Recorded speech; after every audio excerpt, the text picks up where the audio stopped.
সকালে আসলে এত বেশি খারাপ লাগতেছিল, ইচ্ছা করতেছিল না যে আজকে উঠে রান্না করি। তারপরও ছেলেমেয়েরা তো স্কুলে যাবে, কি করার, শত অসুস্থ থাকলেও বা খারাপ লাগলেও কিছু করার নেই।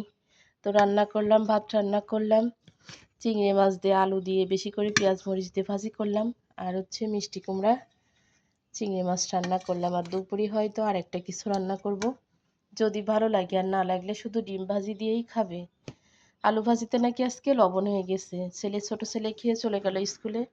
বড় ছেলেকে ভাত দিচ্ছি, মানে সকালে এক এক করে। এই বড় ছেলে খেয়ে চলে যাওয়ার পর আসবে হচ্ছে হুজুর।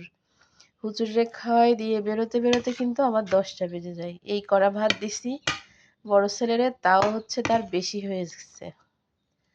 সকালবেলা টোটালি ওরে ভাত না দিলেই ও আরো বেশি খুশি। যদি একটা রুটি দেওয়া হয়, তো সকালবেলা রুটি খেলে তো গ্যাস হয়, তারপরে রুটি খাই। তো যাক, সবশেষে সবার জন্য সবাই দোয়া করবেন।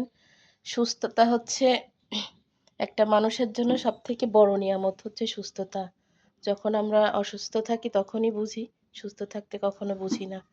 তো সবাই সবার জন্য দোয়া করবেন, যার যার জায়গা থেকে। সবাই যেন ভালো থাকে।